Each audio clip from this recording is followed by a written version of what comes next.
My God.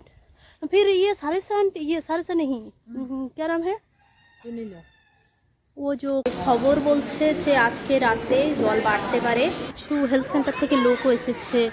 তারপর এখন এনাদেরকে জিজ্ঞাসা করছেন। টানা কয়েকদিন বৃষ্টির ফলে কেরালার 7 থেকে 8টা জেলাতে বন্যার পরিস্থিতি তৈরি হয়েছে। আলিপি জেলাতেও হয়েছে, তবে আমাদের বাড়ি আলিপি জেলা হলেও আলিপি ব্যাকওয়াটার্স থেকে অনেকটাই দূরে, তো আমাদের গ্রামের পরিস্থিতি স্বাভাবিক। তবে 27টা পরিবারে মানে তাদের সিচুয়েশন হচ্ছে তাদের বাড়িতে জল ঢুকে গেছে। মাঝরাতে হঠাৎ জল বেড়ে যায়, তাদেরকে রেস্কিউ করা হয়েছে, তাদেরকে রাখা হয়েছে সেফ জায়গাতে। তো সেখানে আমরা যাব, তাদেরকে দেখে আসবো তারা কেমন আছেন। একটা বোট রাখা হয়েছে, দেখুন ওই বোটটা করে এমার্জেন্সি পারপাসে আর কি যাওয়া আসা করছে ওটা দিয়ে। আমরা যাচ্ছি আমাদের স্কুলে, গ্রামের যে স্কুল সেখানে রেস্কিউ সেন্টার করা হয়েছে। 2018 সালে যে ফ্লাড হয়েছিল কেরালাতে, তখন আমাদের এই গ্রামটা পুরোটাই ডুবে গিয়েছিল। শুধুমাত্র আমাদের বাড়ি থেকে মন্দিরের ওই দিকটা যেহেতু উঁচু, ওই দিক পর্যন্ত জল যায়নি। এই দিকটাতেও জল ঢুকেছে, তবে খুব একটা বেশি নয়, একটু।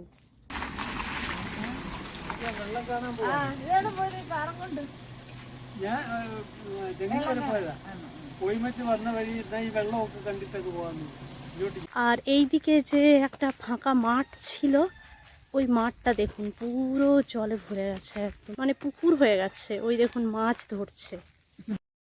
My God.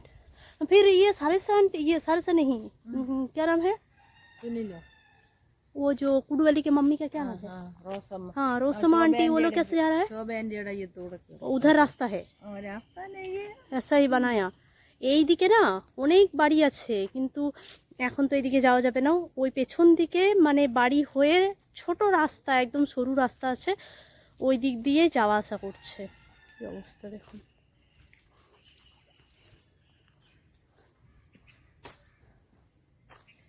পুকুর হয়ে গেছে এতটা জল।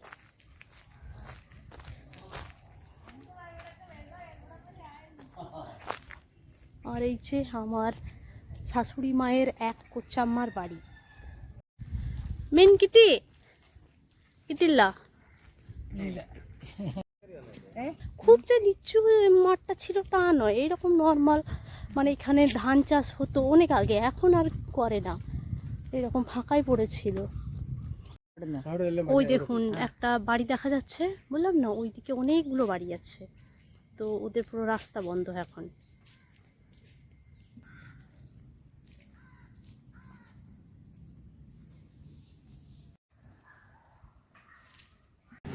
ওই যে আমাদের গ্রামের স্কুল, ওখানে রেস্কিউ সেন্টার করা হয়েছে। এখন তো স্কুল কলেজ সমস্ত ছুটি ঘোষণা করা হয়েছে, তাই ওখানে রেস্কিউ সেন্টার করা হয়েছে।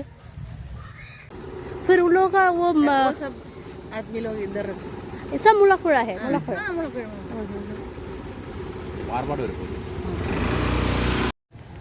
ये मॉम का स्कूल, लेकिन मॉम जब स्टडी किया उस टाइम इतना ऐसा वाला बिल्डिंग नहीं था।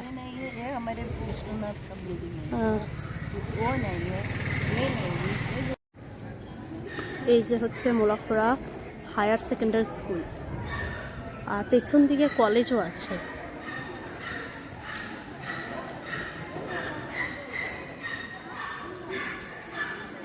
পঞ্চায়েত থেকে তাদের খাওয়া দাওয়া, তারপর ট্রিটমেন্ট সমস্ত কিছু, হেলথ সেন্টার থেকে লোকও এসেছে।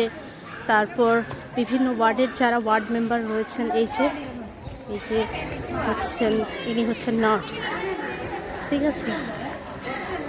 মাঝরাতে জল বেড়ে যায়, সেই জন্য তারা কোনো জিনিসপত্র সরিয়ে রাখতে পারেননি। তবে যারা আশঙ্কা করেছিলেন তারা কিছু প্রয়োজনীয় জিনিসপত্র সরিয়ে রাখতে পেরেছেন। তারপর তাদেরকে সেখান থেকে রেস্কিউ করে এই আমাদের স্কুলের মধ্যে এখন রাখা হয়েছে। প্রশাসনের পক্ষ থেকে আমাদের যে পঞ্চায়েত রয়েছে সেখানে ত্রাণ শিবিরের ব্যবস্থা করা হয়েছে, খাবার, পানীয় জল সব কিছুই পঞ্চায়েতের উদ্যোগে করা হচ্ছে।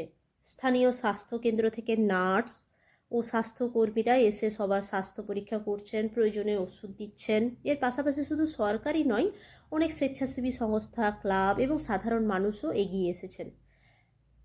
এখানে রান্নার জন্য যে কিচেন আছে সেই কিচেনেই এনাদের রান্না হচ্ছে।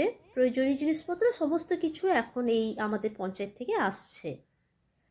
সরকার নিয়ম অনুযায়ী ক্ষয়ক্ষতির পর প্রশাসন বাড়ি বাড়ি গিয়ে ক্ষতির পরিমাণ মূল্যায়ন করবেন।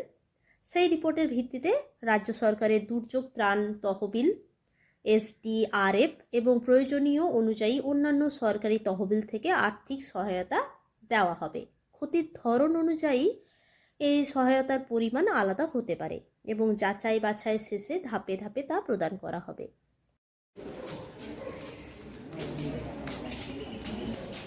এই রকম অভিজ্ঞতা আমি এই প্রথম কাছ থেকে দেখছি। আগে অনেক জায়গাতে বন্যা খবর শুনেছি, কিন্তু এই রকম প্রথম দেখছি।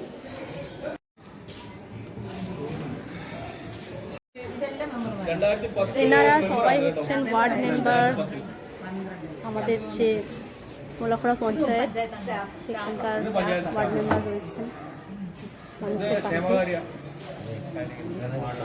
হঠাৎ রাতের মধ্যে হয়েছে, তাই হাতের কাছে যতটুকু পেরেছেন নিয়ে বেরিয়েছেন। প্রকৃতির সামনে মানুষ যে কতটা অসহায় সেটা এমন সময় বারবার বুঝতে পারি। যেহেতু এনারা সবাই এক গ্রামের লোক, একে অপরকে চেনেন, তাই নিজেরাই নিজেদের মতো করে সবাই একসাথে রান্না করে নিচ্ছেন। এখন এনাদেরকে জিজ্ঞাসা করা হচ্ছে বাজার যে করা হয়েছিল সবজিপাতি, চাল, ডাল, তেল, নুন, সেইগুলো কিছু ব্যালেন্স আছে না পুরোটাই শেষ হয়ে গেছে, আর কি কি লাগবে, তো সেইগুলো এখন লিস্ট বানানো হচ্ছে। এই কয়েকদিনে একটা জিনিস খুব কাছ থেকে দেখলাম, প্রকৃতির সামনে আমরা সবাই সমান। এখানে গরিব ধনী বলে আলাদা কোনো পরিচয় থাকে না। কারো বাড়ি বড়, কারো বাড়ি ছোট, জল কিন্তু কাউকে আলাদা করে দেখে না। অনেক পরিবারকে নিজেদের বাড়ি ছেড়ে নিরাপদ জায়গায় যেতে হয়েছে। যাদের অন্য জেলা বা অন্য কোথাও আত্মীয় স্বজন আছেন তারা অনেকেই আপাতত তাদের বাড়িতে আশ্রয় নিয়েছেন, আর যাদের সেই সুযোগ নেই তারা সরকারি রিলিফ ক্যাম্পেই রয়েছেন। আশা করি খুব শীঘ্রই কঠিন সময় কাটিয়ে সবাই আবার স্বাভাবিক জীবনে ফিরে আসবেন। আবার বৃষ্টি শুরু হলো, বেশ জোরেই হচ্ছে। এখন আমি একটু ওটসের খিচুড়ি বানাবো। তো অন্য একদিন বানিয়েছিলাম, সেদিন আপনাদের পোস্ট দিয়েছিলাম, তো সেখানে অনেকেই আমাকে বলেছিলেন ওটসের খিচুড়িটা কেমন করে বানাই সেটা দেখাতে। তো যখন বানাচ্ছি ভাবলাম আপনাদের সাথে একটু শেয়ার করে দিই।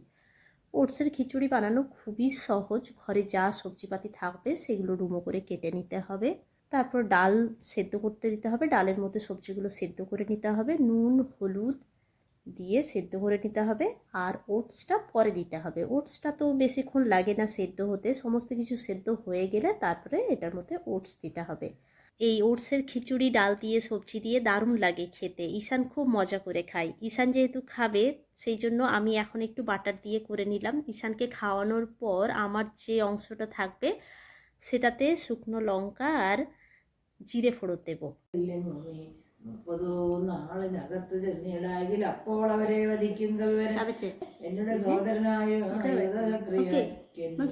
എടുത്തു ജലാന്തികയെ കൊണ്ടുപോയി നിങ്ങൾ നിങ്ങൾക്ക് വാക്സഹായം ചെയ്യുവാൻ ആശ ഞാൻ അപ്പോൾ അവനെ എടുത്തു നകളും അബ്ദീരത്ത് വെച്ച് ഇടിനാനാദരാൻ খাওয়া হলো, এবার ভিডিও কল হবে।